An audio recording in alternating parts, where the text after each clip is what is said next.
y'all, it's Jessica from Sloppy Swatches. Today I will look at the e.l.f. collection that's available right now from SuperChic Lacquer. This collection was sent to me for review and it is available on her storefront. I'll go ahead and link that down below. If you're interested, you can save 10% off of any purchase price of anything in the store using my coupon code SLOPPY10. So I'm going to go ahead and get right into it.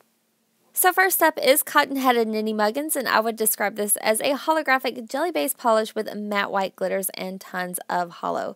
So I think that this works really well as a topper. I think that would be my preferred way to use this particular polish. I'm going to go ahead and show you how it's swatched on my natural nail. But first, here's a quick look at that brush slot. So here you can tell this is a little bit of a thicker formula, very dense, which is going to help it build up really quickly on itself. So here's a quick look at how it's swatched on my nail. I do recommend going in for nice thin coats with this one. It's going to help kind of make the finish a little bit smoother. So one coat is fairly sheer, but you can tell it's going to make an awesome topper, especially for maybe winter manis or snowy fills.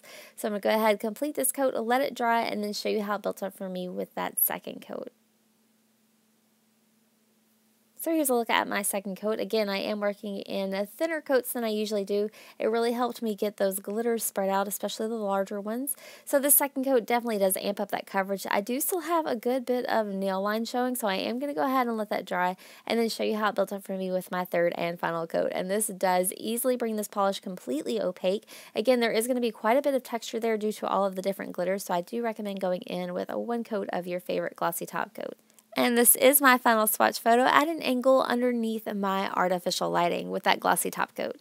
So next up is Swirly Twirly Gumdrops, and this is my top pick of the collection. I would describe this polish as a light pink holographic jelly base with a ton of glitters and flakes in every color of the rainbow. In the bottle, it looks super beautiful, and it translates just like that to the nail. So here's a quick look at that brush shot. This one is not quite as thick as the first polish. It is still a little bit on the thicker side. So here's a quick look at that first easy coat. This one could be super versatile as well. If you wanted to, you could totally use this as a topper, but it does build up really well on itself.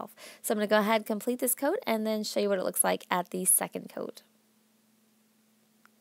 So here's a look at my quick second coat. This does definitely provide more coverage as well as more flakies. It was still just a little bit sheer for my taste, so I am going to go ahead and let this dry and then show you how it built up for me with a third coat. Again, if you wanted to, you could put this as a topper, especially over a light baby pink. I think that would be super pretty. So here's a look at my third and final coat, and this does push this polish right to the edge of being completely opaque. I do still have a tiny flash of nail line, but I really liked how this looked on the nails. Here's a view from another angle underneath my artificial lighting with a glossy top coat, and this reminds me of those super light girly pink Christmas trees all lit up with colored lights, and I love it. So next up is Candy Cane Forest, and I feel like this is a perfect name for this polish. So I would describe this as a silver holographic jelly-based polish with a ton of metallic red flakes and glitter. So here you're going to get mostly silver on red, very beautiful for Christmas or really any time. So here's a quick look at that brush shot. This is not quite as thick of a formula, again, really easy to work with. So I'm going to go ahead and show you how it's swatched on my natural nail. So here's a look at that first easy coat. This one does go on nice and smooth or really easy. These are not polishes that are going to run on you at all. I do again recommend going in maybe a little bit thinner here. It makes it easier to control where those flakies are going. So one coat would make for an awesome topper. I am going to go ahead and let that dry and then show you how it built up for me with a second coat. This second coat was really close to being completely opaque, especially with the ton of flakies there. I did still have a tiny flash of nail lines. So I'm going to go ahead and let that dry and show you how it built up for me with my third and final coat. And this did push this polish completely opaque. I'm really kind of disappointed that I didn't get these out in the sunlight because I know that they would be amazing. So here's a view from another angle underneath my artificial lighting with a glossy top coat. You can see how really cool that finish is there. And this is my final swatch photo at an angle underneath that same artificial lighting.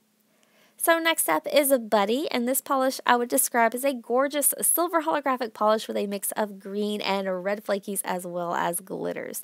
So if you're feeling super Christmassy, I think this would be a perfect polish for the season. You not only get all those awesome red flakies, but a good mix of bright green as well. So here's a quick look at that brush shot. Again, not too thick of a formula here, but I do recommend going in nice and thin. So here's a look at my first easy coat. It did go on, again, really nice and smooth, just quite sheer. This is another one that's going to double as either a topper or build up on itself. So I'm going to go ahead, complete this coat, and then show you how it built up for me with that second.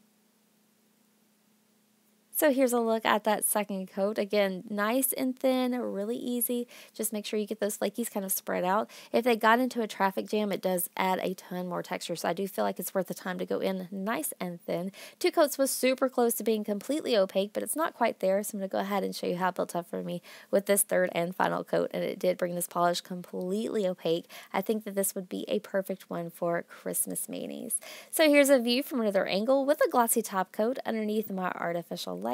And then this is my final swatch photo at an angle underneath that same artificial lighting. So next up is Son of a Nutcracker, and this is more of a just beautiful winter polish. So I would describe this as an icy silver-based holographic jelly polish filled to the brim with light metallic blue glitters and flaky. So this looks very metallic on the nail. There are a ton of those blue flakies in this mix. So here's a quick look at that brush shot, and then I'll show you how Son of a Nutcracker swatched on my natural nail. So here's a look at that first easy coat. So again, no surprise, this first coat does go on a little bit sheer, but nice and smooth, really easy to work with. If you wanted to use this as a topper, you definitely do have that option. So I'm going to go ahead and let that dry and show you how it built up for me with this second coat. Again, 2 coats is really close to being completely opaque. If you wanted to go in super thick with these or even sponging them on, you would definitely get quicker application, but I would worry a little bit about the texture more. So here's a quick look at my third and final coat, and it does bring this polish completely opaque. All of those flakes do make for a little bit of texture, so I do recommend going in with a 1 coat of your favorite glossy top coat. So here's a view from another angle underneath my artificial lighting with a glossy top coat, and then this is my final swatch photo at an angle under that same artificial lighting. So last up today, I have You Sit on a Throne of Lies, and the formula on this polish definitely pushes this into my top picks. Very easy to work with. So I would describe this as a graphite gray holographic base filled with flakes and glitters in every color of the rainbow. You can see there in the bottle. That's exactly what it looks like on the nail, just super glimmery and glitzy. So here's a quick look at that brush shot, and then I'll show you how You Sit on a Throne of Lies swatched on my natural nail. I will say that the formula on this one is a little bit similar to the first, so a little bit thicker, but it definitely does pull its weight with coverage here. So 1 coat made for awesome coverage, not quite opaque, so I am going to go in for a quick second coat, and this definitely does a trick. So it does get completely opaque in just 2 easy coats. All of those different colors of flakies and glitters do make for a little bit of texture, so I do recommend going in with your favorite glossy top coat. So here's a view from another angle with a glossy top coat underneath my artificial lighting, and then this is my final swatch photo under that same artificial lighting. So that does wrap up my swatch and review of the e.l.f. collection. This is available right now. If you're interested in seeing any more photos of any of the polishes featured here today, I do have those on my blog at sloppyswatches.com, or you can also follow me on Instagram at sloppyswatches. If you're interested in making a purchase from a SuperChic lacquer, I definitely would appreciate it if you use my affiliate code sloppy10. You do save 10% off of any purchase, and I do make a little bit of money off of the purchase, but you don't have to spend any extra. So that's all for today. Thank you so much for watching, and I'll see you next time.